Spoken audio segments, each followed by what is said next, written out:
This is Kingdom Method, where we talk shop, talk faith, and occasionally talk trash in the most Christ-like way possible. If you're running a business, running on caffeine, or running from your calling, pull up a chair. Let's grow your company, sharpen your leadership, and have some fun doing it. Welcome to the Kingdom Method. This is a new journey for us. I'm Jeff Cox. This is Jimmie Dale. And we're excited to have you guys join us. Don't forget to like and subscribe. And if you like what you hear, share with your friends. Now, Jimmie, this Kingdom Method podcast is your brainchild. Tell me what drove that. Yeah, I really can't take full credit because, Gus Antos at Certain Path, he used to do something that was called, Business and Faith. And basically what we were trying to do is he was talking about how we live our faith through business and the way we treat our employees, the way we treat our customers, and kind of what we do a lot of times is we just can compartmentalize, like, hey, I'm a good Christian, a good guy at church, but I'm a good guy at the house, a great husband, great father, but man, at the shop, I'm hell on wheels, man. I'm over there yelling, screaming, cussing, going crazy, and it's really about like, hey, how do we take everything and put it together in something that's Christ-like and something that we'd all want to be a part of. And I always joke around and say, man, we're always good at church. I mean, no one cusses in church. It's in the parking lot where the dude cuts us off at church, so we start going crazy. So it's like, man, how do we incorporate that? And in a little bit of it is like, what can we do? Sometimes we feel restricted by law or whatever. What is it that we can do that's okay and we can get away with? And that's pretty much, what this is all about. But it's also too about leadership and man, it's the how-to of business as well. So that's something else we're wanting to do. We're kind of want to throw all this in a pot and see. And look, I'll be honest, I'm not the best Christian in the world. I have to rely on faith, and I really have to rely on grace a lot. Sure. But that's kind of, I think it's like when my daughter said she wanted to find a boyfriend. And I go, what are you looking for? She goes, I want somebody who loves Jesus and drinks a beer and might throw a cuss word down here and there. I go, so it's kind of one of those things that we're just trying to have. That's what we hope this is fun, entertaining, and that, hopefully, we learn something along the way. Yeah, we definitely want to have fun, but we also want to give you things that you can apply to your business to help you out. And if you're a person of faith and how to intertwine that, I think it's going to be a great mix. And I think we've both been through a lot of things, and sharing our stories and kind of sharing the road we've been down will be helpful for a lot of people out there. And so I'm excited to be on this journey, and I'm excited to get into our stories. And I think the people here, that there'll be a lot of Certain Path people that are watching this video, and so a lot of the Certain Path people know you. But give us a little brief bio on yourself, Jimmie. Yeah, I mean, I started Certain Path years ago. I think it was maybe like 2005. We were doing it was father-son business. We were probably doing about $3 million. 2003, we just had got into the home services world. Since then, we grew, and probably by the time we hit 2008, I bought it from Dad, and we were sitting at, 2008, we were sitting at probably about $5.7 million. By 2008, by the way, the Great Recession was happening, so awesome job there. And so we go in there, and then we grow the business 38%, man, and then it grows and grows. And then at some point, we get to about add AC in, we get 37 million, sell to Wrench Group, keep going. And then this last year, I think we did probably about $107 million, and we're probably trending at 18.5% EBITDA. So, I mean, wow. I've kind of gone from where we only had 2 trucks and $350,000 in sales when I first started to the place we are today. And that's what I want to do is I really want to share that journey of what we did and how we did it. And Jeff, you were along that journey with me, so that's kind of one of the things I want to do. A lot of you guys know about me, but a lot of guys don't know about you at Certain Path because you came to a couple early on, but Jeff doesn't like to fly and he doesn't like to travel so much, so y'all might not have known or seen him, but if you ever came by the shop, you'd always see him, and he was a big part of what we did. So Jeff, kind of tell us a little bit about you and what you've done. Sure. My background is not the trades. I don't come from trades. I can't fix anything, but I know business and people. That's the thing that comes natural to me.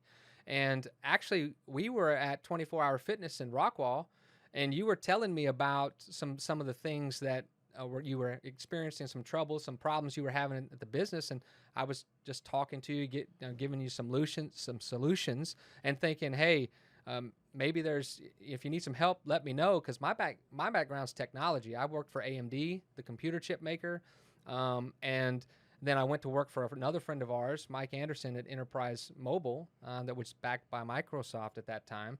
And so I know technology. That's what I know, and people and business. And so when we met, we would just working out and talking, and we used to play pickup basketball together, and that's, met at the church, at Lake Point Church. I know you look at us now and don't think we work out. We did at some point. We were pretty good at a point. I mean, we did.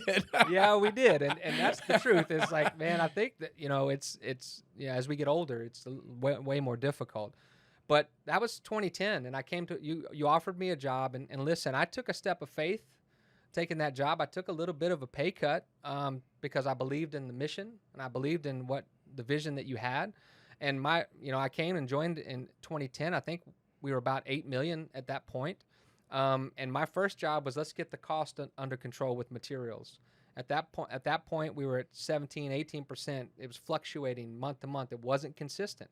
And that was my first task. And from there, I went on to add accounts payable, then vendor management, then that was a big help to me too, and a lot of you guys out there can understand this. I mean, you're dealing with every salesperson, every vendor that you have out there, and it's just one after another, and there's a part of it that you almost have to, because you have to see what the new stuff's coming, what's coming in new. Because my dad used to go, "Why do you spend so much time with these guys?" I go, "Dad, man, there's going to be something that one of them's going to bring, and I may have to go to 10 of them, but one of them's going to bring me something that's actually a viable thing." And what's funny is Service Titan was one of them. That's right. And we were early adopters. I mean, I guarantee you we were in the top 10 first people that ever used it. They were only for plumbing. Yeah. It was back in 2013. I mean, Vahe was sitting at the table with his computer Shout open. out to Vahe. Giving us, basically switching us over from one to the next, getting our data transferred over. And it was a really kind of cool thing. But they did, of course, now they've expounded to this huge level. But man, you guys know that, man. You deal with so many vendors. And then, one of the things, too, that Jeff was always better at than I was, negotiation. I was like this guy that would just treat you with a lot of respect. My negotiation would be like, "Hey, guys, look, you give me the best price right away, because I'm not pushing the paper back and forth. So you better give me the best price. And if you don't, I'll just go somewhere else." And that was a threat. And then basically that was my negotiation tactic. And it worked to a degree. Yeah. But then Jeff came and added a whole nother layer to it that, by the way, and they hated it. Every vendor was like, "Oh no, I'm not talking. I want to talk to the decision maker." And I go, "He is the decision maker. You're going to talk to him." Yeah. But I mean, just when Jeff did that, it took so much off my plate to be able to strategically do other things and do things that are important. So you guys out there that are just inundated, and you're at, we're probably at that $8 million mark, man. That's probably the time to get that and get someone that is bright and sharp and can do that for you and help out with it. And if nothing else, just block and tackle a little bit for you, and you may make the final decision, which I did a lot. But that was a big help to us, and beyond the material control, because just to brag on Jeff, he probably won't brag on himself. We were sitting at like 20%, the next day 14% to sales, and then all over the place. And basically I said, "Jeff, man, if you could get us to 14%, we'd be really happy." And so what we did is we basically said, "Hey, if you get us 14%, I'll give you $1,000 for that month, on top of his pay."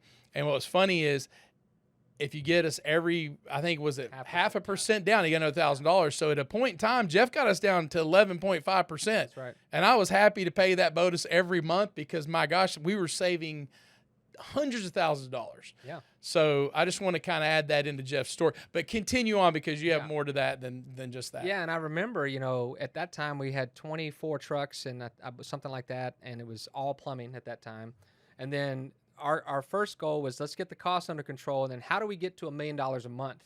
That was the thing, going from 8 to 12.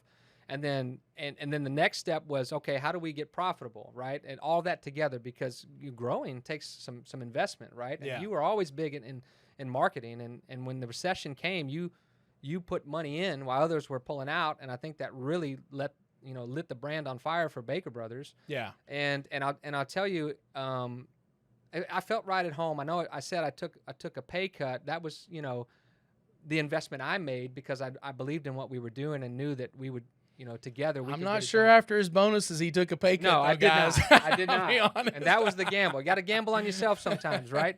And my wife wasn't happy about it, but when the bonuses started coming in, she got real happy, and she's real happy now. So, but no, I enjoyed the time there at Baker, and you put me on the team to launch HVAC in 2013, working with Roger, and later on, but we added Bubba that year, and so just watching Baker go from 8 to 100 million, and obviously I wasn't there when it hit 100 because I went to Berkey's to become the president. Well, you technically were there as a consultant, so Well, that's true. You technically were in there at a point, but this year you moved over, so yeah. And that's something else too that I want to tell you guys that Jeff probably won't brag on himself as well.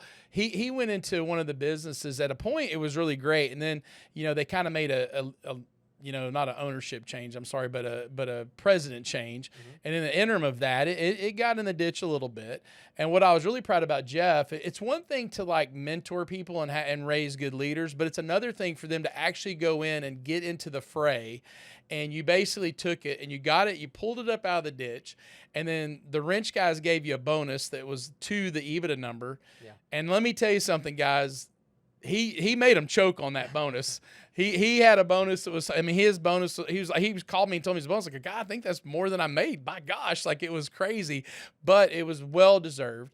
And Berkey's is what now? Like I think y'all heading to 50 million? Well, we're close. We're close. I think next year is the year we'll break that 50 million mark. But there's Berkey's is a company that's been through a lot of stuff. But the thing that I'm most grateful for is that you let me at Baker Brothers learn all areas of the business. Like I said, I went from accounts payable to vendor management. I helped you with marketing along the way, and just whatever I could do, whatever I could learn from you, I did. And then I took all of that you taught me and went over to Berkey's and just applied it. And I made some mistakes the first round at Berkey's. I did try to retire, but that didn't go well for me. I had some health concerns, and I left the business for about a year and then came back.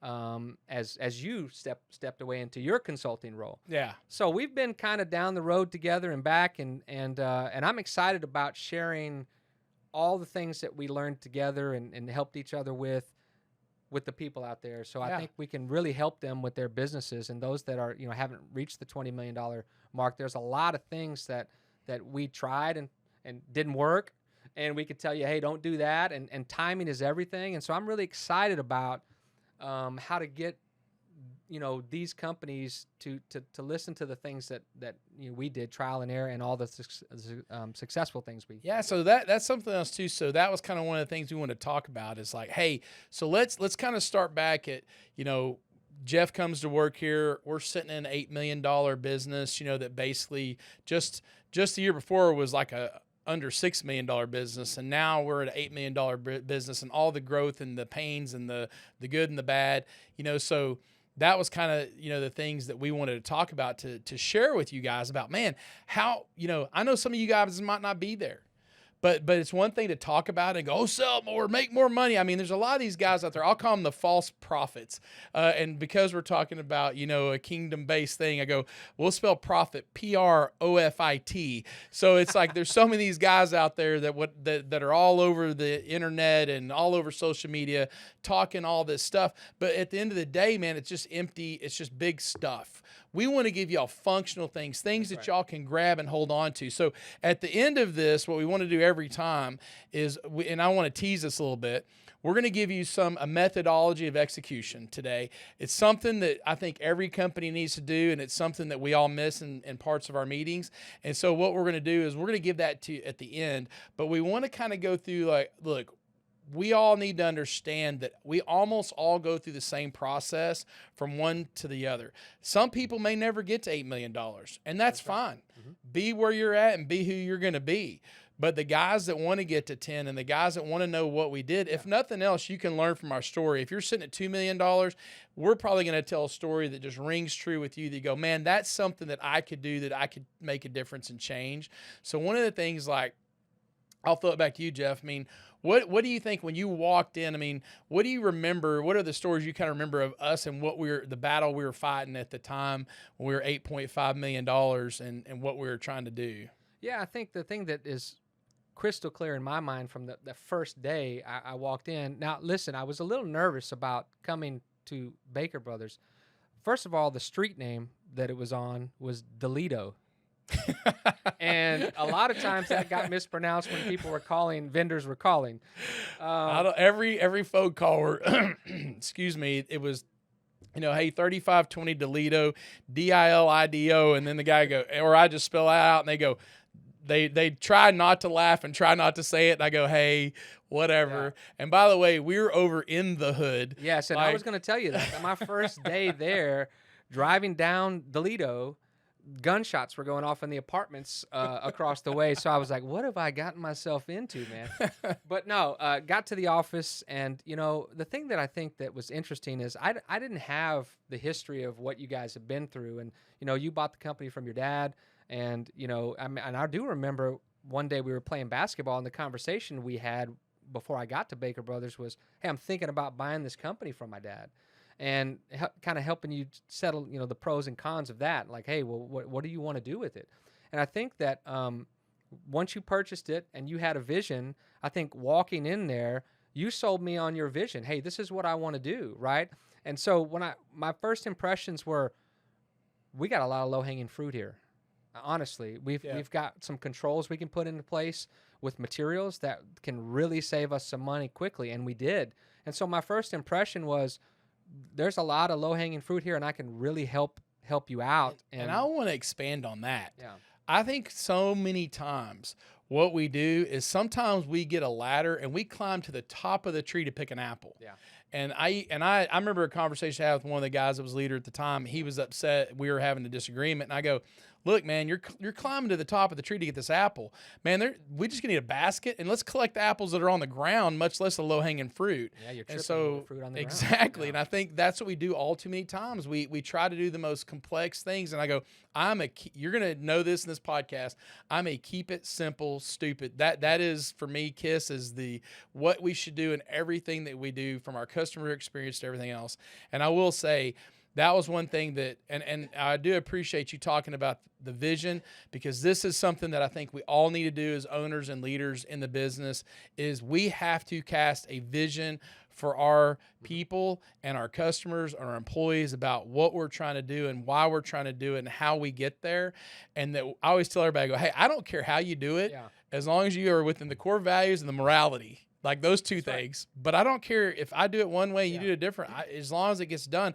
And I think that's one of the things with Jeff is that I never said we would talk about how we're going to do it, but I never said you have to do it this way. No, you didn't. You gave me the playing field, said, hey, go get this done. And there was not really a lot of parameters, just obviously integrity is big for me too, so I'm not going to play in the shade. But I think it's funny because when I went in to give my 2-week notice, or my notice to Enterprise Mobile, my boss is named George. He's like, Jeff, I'm concerned about you. You're leaving the technology business to go to plumbing? I'm really concerned about you. And this is what my wife basically said too. But I said, you don't understand. I said, you don't know Jimmie, and he's got this vision. It's big business plumbing. It's not just plumbing. It's not your mom and pop shop. He has a vision, and he shared it with me, and I believe in it, and I believe I can help him. And that's what we did. We just started with the low-hanging fruit, and then eventually built systems and things in place to track materials, to do inventories consistently and effectively. And the first inventory that I ever had to do was Chuck Harger, and he was cussing me up and down. He wasn't going to do it, and we pulled off so much money off of his truck, and he didn't realize how much stuff he had on there. He's a hoarder. They always buy like 5 things and use one, and then they go next and buy 5 and use one, and the next thing you know, they have 5 years worth on their truck. And that's what we usually found. We did those truck stocks. They just had accumulated so much stuff, they just kept buying it. But one of the things I do remember back then, we were there, was one, I was trying to find leadership. I was trying to find, one of the first hires I made after I sold was that Dad was the guy that poured over the invoices, that looked at all, like he was that high detail person. And the first person I hired was a CPA. Mm-hmm. And that was my first, 6-figure hire. And I brought in the first guy, and it worked good for what we were doing. But then at a point, I was like, hey, I need somebody that's even at a higher level. But I do remember that. And then that was the other part too, is trying to find, Jeff came along and, this is the real interesting part of the story is that Jeff and I played basketball together. That's kind of how we met. And Jeff, dude, we played basketball, dude, it was all about winning, dude. He was going to win to the point he cared about it so much that we used to call him Coach Cox because he'd be like, shoot it, don't shoot it, pass it. I mean, he was telling us what to do the whole time because it was just like, but the winning part was so important that it was like dive on the floor at 5 a.m. in the morning. We're a bunch of old men. I mean, we thought we were old. It's like 35. Well, I guess old for basketball. But anyway, we're doing that stuff. And, and Jeff came in and I was like, man, one of the reasons that you said something about something, I go, let's consider it, is because I think it's the most important thing of how I hired most everybody that worked there. That's right. Is I got to have somebody that wants to win so bad that they may throw up in their mouth a little bit if they think about losing. Yeah. And so when you hire somebody like that, dude, all I got to tell you, it doesn't matter if you come from a different industry or whatever. You're going to learn the game and learn the rules, and you're going to figure out how to win. Yeah. And you're going to be vocal about it if you're not. And I think that was one of the best things about our whole team at Baker when we grew this thing is, man, everybody would speak up. And if somebody at the table wasn't winning, that's right, we were all kind of giving them the eye over there. And it was funny about Baker. We're over there joking around, having a great time, laughing in meetings. Just, man, it was all awesome. When we were winning. Of course. Yeah. When we were losing, it was like blood and guts and elbows. It was like we were losing. It was like, hey, it was like maybe even a little yelling and little, not everybody getting along, so to speak. But yeah. I think that's just part of it, man, and I think, one of the big things at $8 million too that was a big thing for us was at Certain Path, they talked about budgeting, right? We were doing the poor man's P&L. I was like, okay, hey, we brought in this much money on the bank statement. We spent this much. Hey, looks like we're doing okay. We got cash. Right. And I was literally looking at cash. I was looking at our bank statement, which we all do, to go, do we have money? And then go, well, of course, like, how much am I going to pay here in the future? That's, I guess, next level. And then it's to actually get into a budget. And so we actually budgeted. And then we held ourselves responsible to the P&L. Right. And we looked at the percentages, and we tried to improve the percentages to get where we wanted. And we made the adjustments to do that. But I think the other big part was because we knew we were growing at like the first year we grew 38.5%. Then we were going to grow. We kind of slowed it down for quality's sake and everything else to like 25 to 30. So we're growing 25 to 30%. But the biggest struggle was to try to do that profitably. And I think the other part that a lot of people miss, they get the budget and they get the P&L and they get being profitable. But I think what some people forget is that you had to have a people budget. So if you wanted in the month of October to increase your sales in plumbing by 20%, guess what? You might need 20% more people. And trucks and how many materials trucks and all that stuff. Yeah. And I remember one of Jeff's things that he did was we said, hey, look, we have a 10-day onboarding. And what we need to do is we need to be able to buy a truck, wrap the truck, get the parts on the truck, and give the truck to the guy after his 2-week period. And that sounds easy enough for me to say this out loud. But what I want to say is, Jeff, talk about that a little bit. But, you know, what you did to get that done, because there's a lot of that goes into that. And to kind of brag on you again, at one point when I opened that BBS company, we literally in 6 weeks, we put, it was like 17 trucks on the road with people in them. So talk about that a little bit, about how you did that, because that was pretty incredible. Well, I think for me, and this is what we talked about with the vendor management, we have to explain to the vendors, hey, this is what we're trying to do, right? This is, we're trying to accomplish this. And so for you to be our preferred vendor, you have to get these things done by this time. And look, I was hard on them, a lot of them, right? And you talked about me coaching in the morning, just trying to win. It kind of translated to the vendors. They had to meet our deadlines if they wanted to keep our business. And because we were on, up and coming, they did it. And so, so you didn't go to the wrap shop and go, hey, I got a truck to wrap. And they go, oh yeah, I think we can get to that next month. No. Yeah. That was not the way it was a tight schedule. They understood that I was, what I expected. And sometimes the wraps didn't come back the right way, so we had to send those back. And well, the other part too is that I think this is what a lot of people miss, is they just get a truck and they go run up to the wrap guy and go, do it now. You weren't doing that. No. You were Scheduling. planning and Yep. prepping them and going, hey, we're going to have these trucks come in to the. I know at one point, like the new guy that does fleet and things, he was going, hey, we're going to have 40 replacements next year. That's right. Y'all be ready for that. So there's a part of it that we planned on doing. There was a planned growth. Like we weren't just doing it. So even with your vendor, you can't go press your vendor at the last minute, but you could tell them, hey, here's the plan and what's your part in the plan, right? Yeah, the strategy was that, very much so. We would give them our yearly plan. This is how many we're going to put on the road this year. This is by quarter how many we're going to do. Sometimes that would push in and out based on, demand and how we were doing. But sharing that information with them is key because they are now part of the plan. They understand, oh man, I'm going to get this many vehicles this year, then they're going to go to the top of the list and I'm going to move everything to get them, taken care of. And we had some great vendors, back then to get that done. And some of them, butted heads with me a little bit because I was asking the impossible, but they realized that they could do it if we planned far enough in advance. And we did have to change some vendors sometimes because they couldn't get it done consistently. So a big part of us getting to 8, knowing that we're growing to 10 and trying to get to 12 was really us just, hey, let's plan for this. Let's plan on getting there. I think so many guys just go and do, and they don't realize like, hey, we need to plan to be where we're going to be.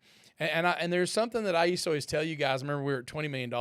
I'm skipping ahead, but what I always told the guys, and I thought, man, if I'd have known this back then, man, how would my plan have changed? Because man, we were just trying to grab as much as we could. Yeah. And there was a part of it that you go, man, I said, what's the difference? I remember asking you guys like, hey, what's the difference between like right now we're at $20 million. What's the difference at $20 million at 10% valuation than a $10 million company at 20% valuation? Well, the answer is they're worth the exact same amount of money. That's right. The difference is one has twice as many customers, twice as much liability, and twice as many employees. Much more risk. Yeah. So there's a point that looking back going, why would we do that? And if you ask me, what would we do at $10 million is we would get to 20% before we decided to move forward whatsoever. Because once we get there and that was just the way we did business, we could have kept that going. But we were just so fast and furious, even being fairly planned and strategic. Yeah. But man, that just wasn't part of the strategy. You have to have fortifying processes in place before you build on the foundation. And so if we don't have those processes in place, there's nothing to build on. And sometimes things can get a little topsy-turvy. And I think that going back and the thing when I came in was identifying low-hanging fruit, but building the process for the highway, not the dirt road we were on at that point, is like, how will this be applicable 2 years from now and 3 years from now? You can't just look at the now. And something else too is that we were in new uncharted territory, that there weren't a whole lot of people at the level we were at. But I do remember this, and it was probably before we even got to $6 million, that I went out and there's a guy named Mike Diamond that was out in Los Angeles, and he basically was like at the time when it was not Certain Path, but it was SGI, he was the guy that was the plumber on stage. And basically the guy had 80 trucks and was doing AC. And I was like, man, what is he doing? How he's doing it? I think one of the biggest things that I did, and I think Gus from Milestone did, is, man, we went out and found out. We were sponges for information. We know we're in uncharted territory. Here's the good thing now for guys that are up and coming. Man, you're not in uncharted. There's so many guys doing $50 and $100 million. There was no one doing $50 million in the state of Texas that was doing home services, much less, I think maybe only 1 or 2 in the country that were doing $50 million. And so I want to say that, even though it's funny, a lot of us used to collaborate and talk together. Mm-hmm. But man, I think one of the biggest things that we did from 6 to 8 was that collaboration. Like, hey, go find out, go learn. Man, if somebody lets you fly out to their shop and spend a day with you or even an hour with you or 2 hours with you, and you can ask them what they do and how they do it on the day-to-day basis. And that's kind of what we're hoping to, provide here. It's not just like, hey, you can do this much money. It's more of the how-tos of doing that, like to answer questions that people may specifically have, like on, well, how do I do that? Well, number one, you have to plan for it. Right. It just doesn't happen. You just don't go planning for it's not going, I want to get $10 million and get to $10 million. It's like, man, you have to plan the whole thing, and then you have to do it in a way, because as you grow, you need more processes put in place to be able to control the variables and the expenses. And the thing is, it's like, and you've heard people say it, like, yeah, you can go to $50 million at 0% EBITDA. Guess what? That is 0 times 0 is your company is worth 0. Yeah, you know? mentioned them earlier. That all the what do you call them? The false TikTok bros prophets. or, The false prophets. yeah, it's real simple. Get more sales. Oh, do this. Yeah, but how much of that are you going to keep? That's the important part of business, right? And I think one thing that you've been giving me a lot of love and praise. I need to give you some, because the thing is, you have always gone outside the industry to find talent to come in. And so as somebody who is, you're a third generation owner in the business, right? Your grandfather, your father, and you. And so a lot of people could get stuck in, well, let me just get my family in here. Let's run this business. And how we do is okay, but you had a bigger plan. And so tell me, why is it, and what made you go out? I mean, you did it a lot with Doug, with me, with Bubba. All the people that you brought in to help you were really from outside the industry. I think one of the biggest mistakes people make is, well, here's the reason why, and it's probably a little selfish. Dude, I can't stand stupid. I just can't. If you're not logical and you can't get stuff done, if you can't achieve goals, dude, I am out. I'm not going to spend a lot of time with you. I'll try, dude. I will try to make that dirty penny shiny. I will try to shine that thing up. But, dude, if it don't get shiny, let's throw the penny away, get another penny. For me, it's about execution. It's about getting things done. And I know at that growth rate, I cannot say execution enough.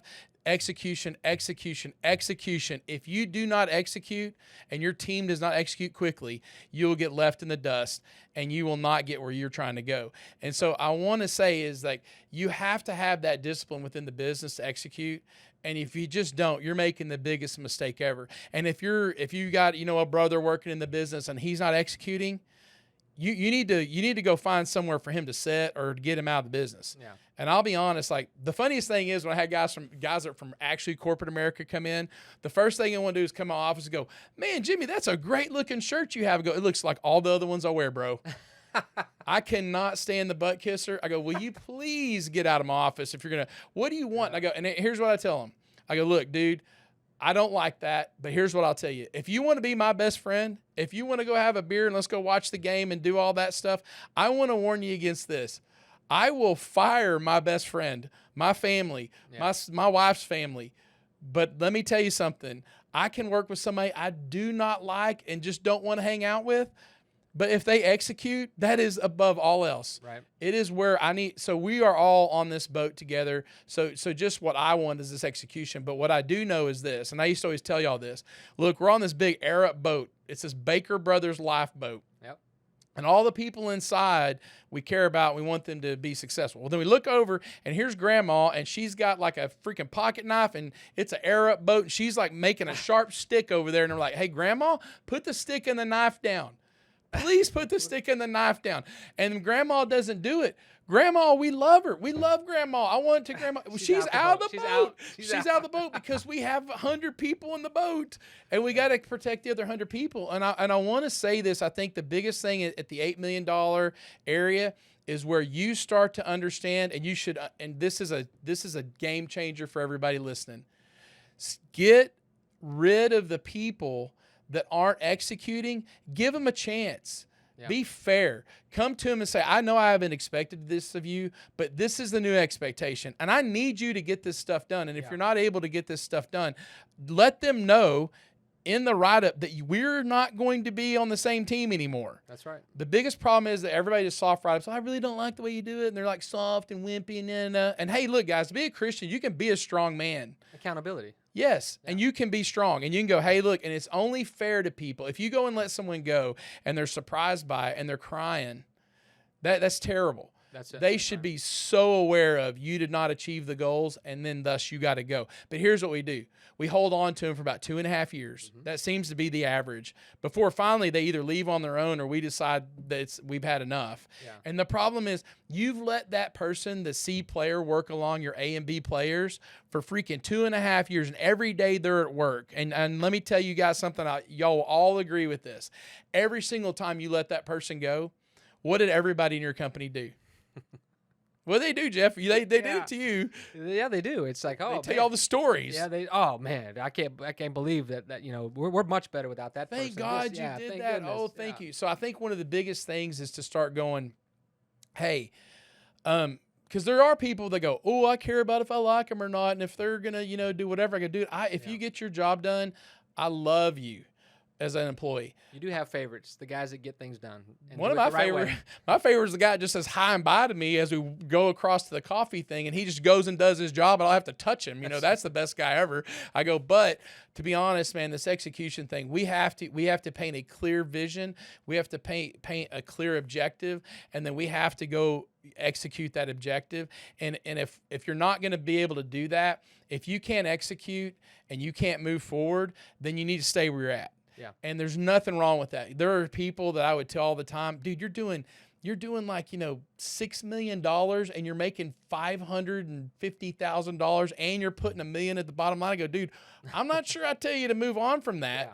Because there's a lot of headaches in store to move forward. But that's what we hope to do here, is to make it like, if you choose, that's your path. Yeah. That maybe we make it a little safer. And so going back to before we were $8 million, one of the reasons why I decided to grow, and it was really one of the really first deep interactions I had with Bubba, was that it was funny. Bubba and I had, mutual kids about the same age, played on the same teams. And I knew, and Bubba was a high level person. Bubba had probably one of the largest youth groups. He was a youth pastor, one of the largest youth groups in, the U.S. And it was funny.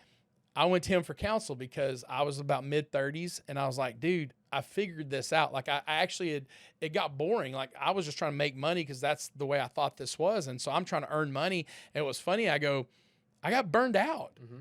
It was like putting 50 cents in a Coke machine and hitting the Coke button and a Coke pop out. It's like, no surprise, right? I was working 3 hours a day. Should have been happy as what we call a pig in mud here in the South. I just go, hey, it's easy. I can make money. Who cares? And man, it was funny. I told Bubba this. I went to talk to you to get your counsel. I went to go eat lunch with you and go, hey, dude, man, I'm burned out, man. Give me a silver bullet, right? And it's funny. He didn't really tell me anything. And then I went back. There was no silver bullet. And I went back, and I don't know what it was about the conversation that led me to, you know what, man, what about the people that work for me? And I want to tell you, my dad years before had told me, man, it's not just about our economies. It's about the economies of every single person that worked for it. Every decision we make is going to go down and affect those people's economy, not just our own. And that meant something back then, but then that resurfaced. And then why I said, let's start growing this business, because I should have been really happy where I was at, was I said, man, let's start getting those guys better. And you know what? I did the wrong thing. The same thing I did. Let's just go make more money. I go, they got a bunch of tote the note vehicles out in the back parking lot that get towed off about once a month. I go, let's get them where they get, their own vehicle and they get their credit better. The technicians and the technicians. I go, hey, let's get them off rent houses and get their own houses. Hey, let's start talking about their kids going to college. Let's start talking about in incentivizing them in a way that I can, like, not only just go make more money, but go, you guys make more money. So you tapped into the kingdom method. You started building for the kingdom, taking exactly, care of people. And that's where the ideal came. And we were probably, like I said, sitting at about $6 million. And then that ideal came in, and I was like, and we started doing it, and it started working, and we started pushing. And I go, well, let's grow, man. Let's get on it. And I think that's kind of one of the things been with me, is I've always been kind of a big, like, hey, let's do it in a big way. And so we just kept going. And then I was like, hey, let's add people in, and they were from outside the industry. That not always. Yeah. But let me tell you, I use every resource. I was a Boy Scout, and we were like, Eagle Scout, and it was like, hey, we got to make a fire. I was looking around going, okay, what wood can we chop up? That's Where right. can we get a match? Whatever. So I will tell you, not just to get people from out of the industry, if there's anyone internally you have that can do the jobs you want to do, but don't take a guy who's a plumbing manager and go try to make him head of all inventory and fleet and make him like this big thing that he has a huge responsibility that is way outside of what his scope that he can do. But when you go find those people, if you find people that are high level people and they're willing to come in, man, bring those guys in and bring them in. So I guess in essence, what I'm saying is plan, budget for people. Right. Get rid of the C player. Get rid of the people that you hold on to for way too long, because one of the things too, just one more thing about that, every day they work for you and there's no way they'll ever be successful. That doesn't mean they don't go work over for another company or superstar. Yeah. Could be the best thing for them to leave. Yeah, like let's use plumbing for example. Okay, I'm a horrible home service plumber. I can't communicate, blah, blah, blah, but I'm great at new construction. Yeah. That guy can move on to a different deal and be the top dude instead of being the very last guy and always getting beat up on. Yeah. So it's like, don't hold on to people too long, and then get the right people in. That's the other one. Hey, start backfilling people if they're not within your industry, in the group that you have. Right. Go outside that group. And I'll be honest, most people were like, Jeff and I played basketball against each other. We were friends. And a lot of those relationships are what I did. I've heard people say, man, if they saw a great customer service person that was a waiter, they go, hey, do you want a job at, something working for us? So I think when you just see greatness in people in a way that you go, hey, that's extra, that's extra, right. Let's bring those guys in. Let's bring them in and make them, and I can take that person who wants to be better. I can coach them up and get them better. Yeah. But someone who doesn't want to be better, it's really hard. I guess if I was trying to lose weight and I was just happy being fat, you're going to have a hard time getting me on a diet. Take it easy. I've Hey, recently been through that. Hey. I've recently been through that. Well, I want to add on something there, because I think it's important that what you just said is that some of these companies, when they're at 5-6 million and trying to get to the next level, they default to, well, this guy's been loyal to me. Let's put him in this position. I know I can trust him, but he doesn't have the tools or skills or ability to grow the business. Rewind. Let's fast forward. I'm sorry, a couple of years. Yeah. And that guy's miserably failing his job, where there's just no way you have any other choice beside to what? Demote him? Right. How's that going to go? Or make the separation even worse at that time. Or you got to let him go. Yeah. And more than likely, you're going to have to let him go, because if you demote him, then he gets to live with the big. You might as well, put the big. They used to, I guess, on cowards they brand a C on their face. Well, now you got I failed at that job, and you walk around with everyone else in the company knowing that you didn't quite cut it at that next level. And so you got to be very careful about what you promise people on the way up, because you probably can't fulfill that promise, because I've seen that happen. That's true. He promised me that I was going to be the general manager. And I go, dude, I'll be honest. You running 10 trucks is amazing that you can be able to do that, much less you trying to run 30 or 40. And so, I think that's what you have to kind of picture in your head. I have to be a great leader. Mm-hmm. So if I want to grow 20%, I need to get 20% better. What am I reading? What am I doing? Am I in certain path, Vistage? What is it that I'm doing to improve myself 20% so that I can grow with this company and stay ahead of the company? Mm-hmm. And then the other part is, now, once you get to a certain size, I've got to make my leaders good leaders. And then at another size, you got to make those good leaders to be great leaders, and then they need to make the people under them and teach them how to be good leaders. So there's this waterfall effect that goes all the way down. And if you're sitting there across from that guy talking to him, you should be able to know, hey, is this guy going to ever be a great leader? And then you're going to go, hey, is this guy to where maybe even I follow him? Right. And then you're going to go, well, is this guy going to be a great leader where he can teach other people how to be great leaders? And if it's no way in heck, then don't ever promise them anything. And there's other people too that, man, they're just really good. Like I said, even as an owner, you could be really good at $8 million, and that's where you need to be. And that's all you ever need to be. And that's the same thing with some of the people. They only can operate at that level, and just let them be. I think and pay them more. What you're saying is key, because as we went on our journey from 8 million to 100 million, several people couldn't come with us because they couldn't change their mindset from small company minded to mid to large to behemoth. Yeah. And so some had to go back, and stay at a smaller company because that's all they wanted to be. And there's nothing wrong with that. But I think what I'm hearing you say is find tools that help you evaluate talent, stick to that evaluation, take your personal feelings out of it, evaluate it, and then make decisions based on facts and not the personal feelings so much. But they have to be able to have the skill and ability to do that job before they're promoted into it. You can't just promise, John over here, hey, you're going to be my GM if he has no GM skills. Yeah, and whenever has he been a GM before? Right. So that's the other part too. Like, when have you ever ran that many trucks or able to do it? Yeah. But you know people. You should be able to know people that do, just by your interactions, you working with them. Hey, are they a high level executor? Hey, I give them a job, man. They bring it right back to me, and we all love that person. Yeah. Like, hey, I give you a job, and they just come back, and go, hey, I got done. What else now? Yeah. You know, I mean, I almost love that guy that goes, what else now? And some people get I was that irritated. guy. Yeah, I was I know. that guy. Hey, give me more. Give me more. And at one point, you choked I on said, it a little whoa, bit. wait a minute. Yeah, You gave me too 'cause- much. Yeah. Yeah, I gave you what you asked for. Yeah. That's the other part at this level too that I'd be careful about, is giving employees what they ask for. Sometimes what they ask for is not what they need, and it's not what they really want. You know, do you want more pressure, stress, and not to be at your house as much? If I said it that way, they'd probably go, no. If you want this position as vice president of blah, blah, blah, they go, oh, yes, I want that position. But they don't realize, and we have to be their mom and dad and go, okay, hey, look, man, this is the bad part of this job.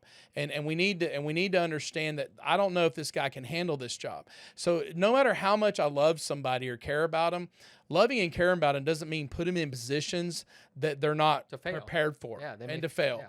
Hey, look, if you're like, if we were in the Army and, you know, or whatever in special forces, and we have to have a sniper back there to protect all of us, and I go, well, I really like Joe, but he's not a very good sniper. He really is not a very good shot at all. Well, now we're relying on Joe. He's a real nice By guy. the way, we all die because Joe can't knock these guys off to help us out. So it's just that same thing. It's like, man, we got to be real about.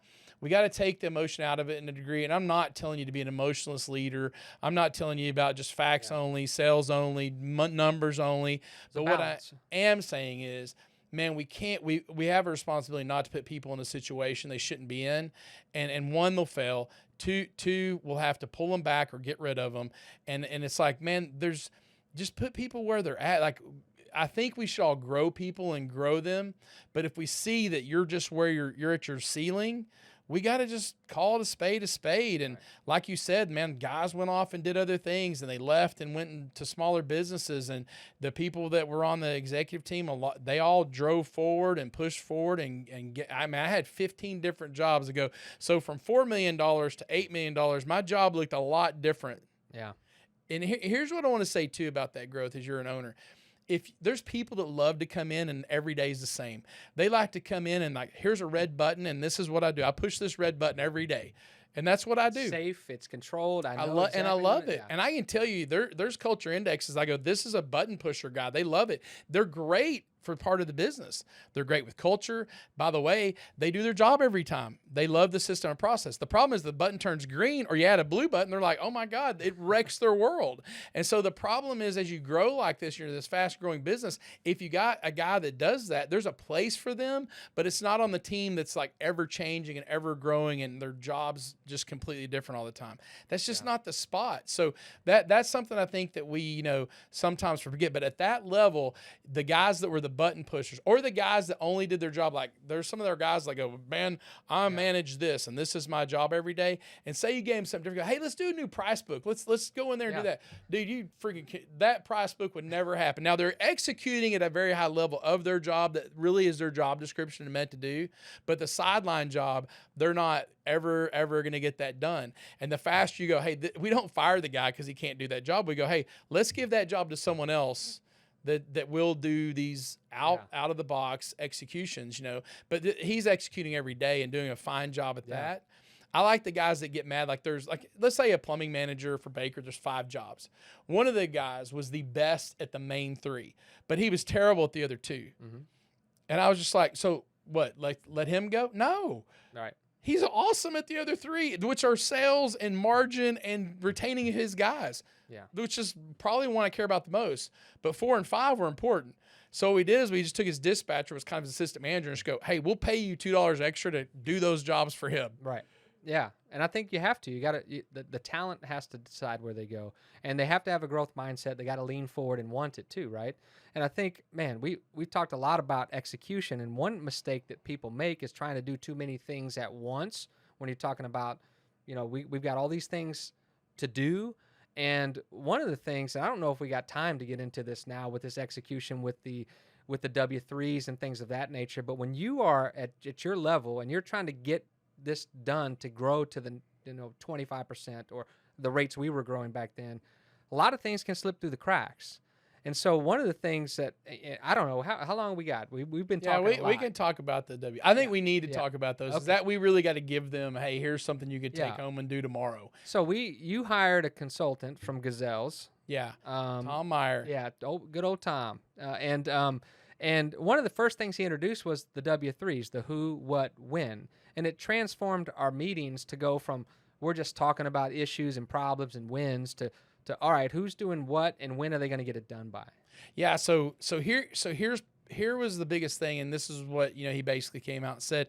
And if you guys are wondering, it's like Scaling Up is the book today by Vern Harnish. Mm-hmm. It was Mastering the Rockefeller Habits back then, Yeah. and that's when we got Tom involved. And that's a great like how-to of small business and things you need to learn and do.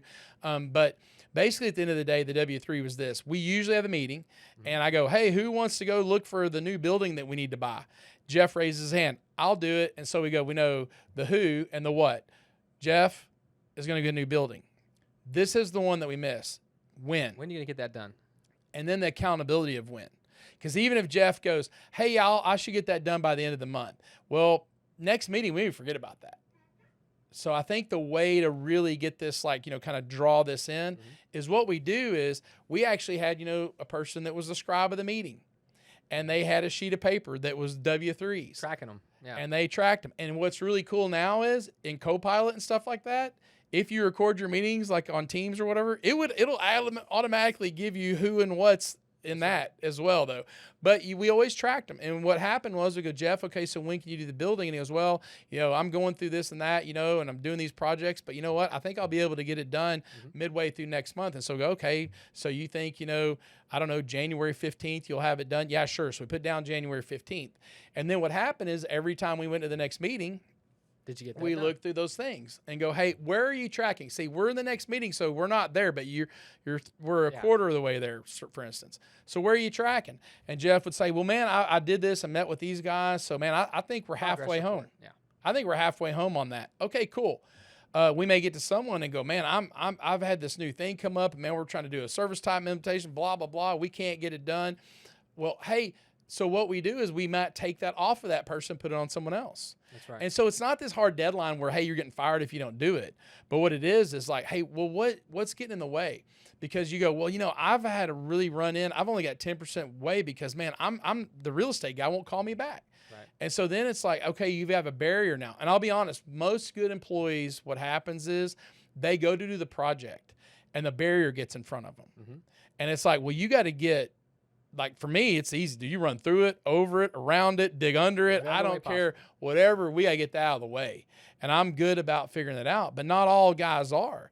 And then what happens too is in the meeting, use the power of the group to actually be able to figure out how to get around that barrier. Sometimes it's just like, hey, I'm the accountant, I'm going through close. Mm-hmm. And I go, well, hey, while we're going through close and so that she has more time, how about we all get her the information that she needs? Right. And is there anything that we can take off your plate that maybe I can take off and do for you so that we can do that? The other thing too is like, hey, let's extend it out a week. Let's extend it out a proper amount of time.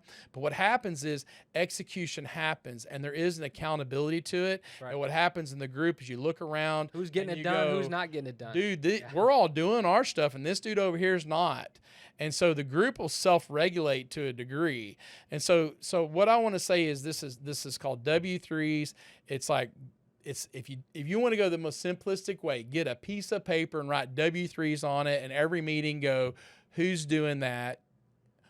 When are they going and when are they going to get it done? And you keep that record. And then the next time you pull that right back out and you go through the W3s. That's right.